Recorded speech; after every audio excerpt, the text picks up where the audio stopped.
Di dalam PKK kan kita punya RPTRA nih, dan ada sekitar 110-an yang akan yang dibangun oleh dari dana APBD itu akan diresmikan juga. Dan dari pihak PKK kita sudah mempersiapkan setiap RPTRA itu ada 6 pengelola. Jadi mungkin kita akan masuk di situ, kita akan ikut bersamaan dengan programnya Bapak, karena program yang kita lakukan dari PKK juga kita maunya ada program yang sustain. Jadi ada pendampingan, ada penyuluhan, ada edukasi, karena ruang publik terpadu ramah anak itu tujuannya adalah integrasi dari bagaimana kita melatih sekaligus mereka bisa bermain, punya tempat untuk berkomunikasi, tapi sekaligus ada edukasi yang program pemberdayaan kesejahteraan keluarga dilakukan dari 10 program itu dilakukan di RPTRA itu juga.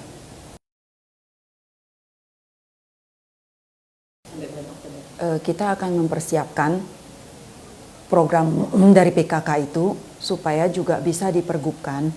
Artinya kita mau setiap program, 10 program dari pembinaan keluarga, dari PAUD, dari ya posyandu lah yang kita lakukan untuk pembinaan tentang keluarga itu ya harus dilakukan terus-menerus. Artinya walaupun nanti sampai Oktober, nah harus itu berlanjut, karena kita tidak mau wadah RPTRA ini hanya menjadi tempat sementara dan habis itu tidak ada pemeliharaan. Artinya kita mau program itu terus berjalan dengan dikunci di dalam di dalam pemerintahan ya. Bagaimana kita membuat 6 pengelola itu nanti juga setelah 2 tahun kan PHL pemberian gaji PHL itu kan nggak bisa terus menerus. Jadi mungkin setelah 2 tahun mungkin melalui program dari PKK Mart, dari mereka menjual dari koperasi, mereka bisa hidup sendiri. Jadi kita mau ada tetap pendampingan tentu dari CSR, dari yayasan, dari pemerhati yang mau melanjutkan program itu akan terus berjalan. Tapi di dalam RPTRA itu sendiri kita juga udah kunci di bawah kelurahan. Jadi itu kita juga udah minta kepada Bapak itu menjadi KPI-nya lurah RPTRA ini juga, sehingga ini tetap sustain. Dan yang kedua, dalam kepengurusan itu kita juga masukkan tokoh masyarakat. Jadi kalau tokoh masyarakat mereka kan memang sudah sayang gitu loh sama kelurahan, sama tempat di mana mereka berada, dan mereka akan ikut involve lah, maksudnya terlibat di dalam RPTRA ini, supaya RPTRA ini benar-benar berkembang bukan hanya tempat bermain, tapi tempat tumbuhnya jiwa seorang anak ya sampai orang tua dengan etika karakter building yang baik. Yang kedua ini yang kita lakukan adalah co-working space, bukan co-working, maker space. Jadi maker space ini di mana Bapak akan juga melaunching waduk Melati yang under dari Dekranasda, juga di bawah Dinas UKM.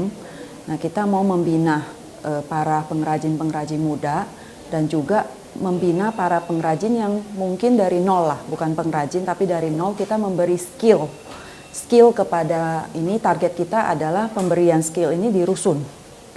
Jadi anak ibu-ibu yang memang sudah tinggal di rusun kita akan latih skill bagaimana mereka berketerampilan menjahit, tapi dengan kualitas yang baik sampai kepada marketing, sampai mereka mendapat uang dari pemesanan barang itu kita kawal melalui makerspace ini yang ada di Waduk Melati nanti di under Dekranasda dan Dinas UKM tentunya.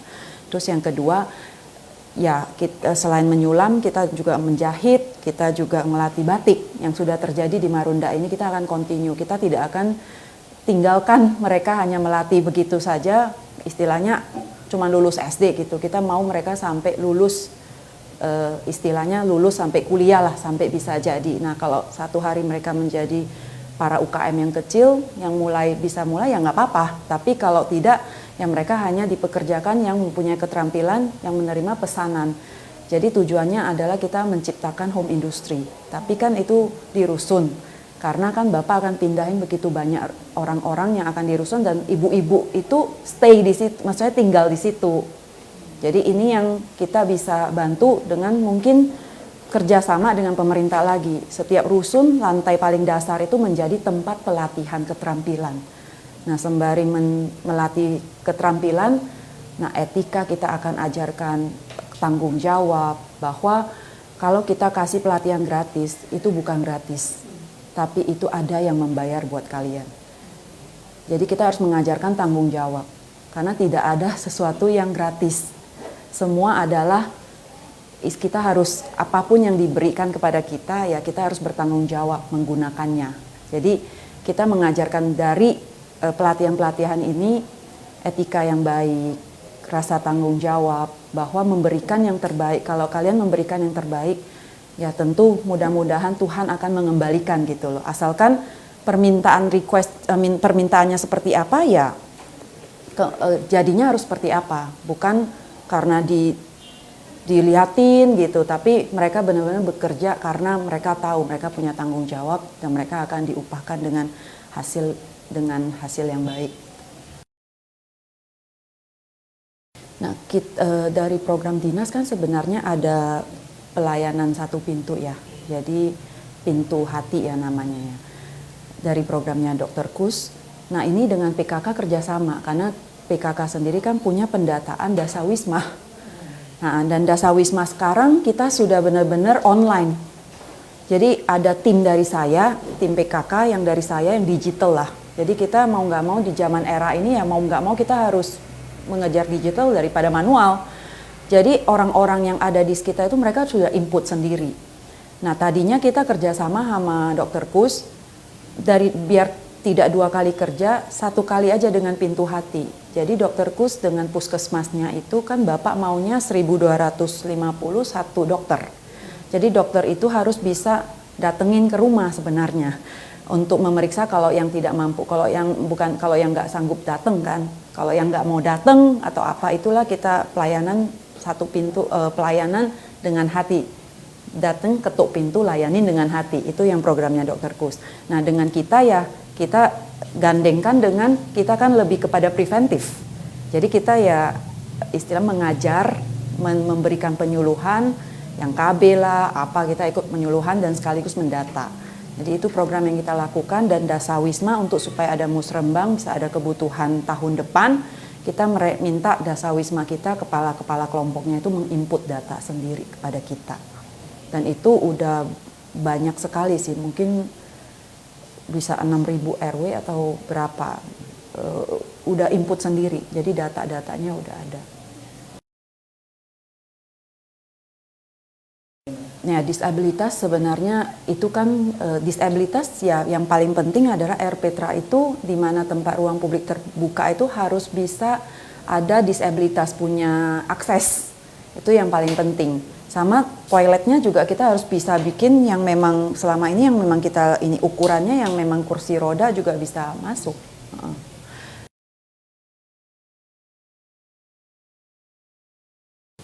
Sebenarnya di dalam budaya Betawi itu adalah salah satu budaya di dalam kota Jakarta. Nah, sekarang dari program Dekranasda kita ini kan kita memang sudah tahu ya, maksudnya ada program ondel-ondel lah, ada apa. Nah, semua bisa menghargai, artinya budaya Betawi itu biar budaya apapun itu pada saat mereka mengadakan acara, ya maksudnya acara hari rayanya itu mereka bisa bersama untuk merayakan. Nah, aku kira semua orang punya hak untuk berekspresi ya. Yang penting kita memberikan wadah kepada mereka dan kita mendukung. Karena dari budayalah itu adalah tumbuh ya istilahnya seseorang yang dari kita harus menjadi orang yang berbudaya dan tidak boleh meninggalkan budaya. Itulah diri dan ciri khas dari orang Indonesia. Sebenarnya program batik Betawi itu sendiri sudah ada. Selama ini yang ada malah batik Betawi, dari ondel-ondel lah, dari bentuk parang rumahnya itu. Nah, itu juga ada. Nah, sebenarnya yang kita kembangkan sekarang adalah bukan hanya batik Betawi. Yang itulah yang kita katakan ada Jakarta ini adalah Indonesia kecil.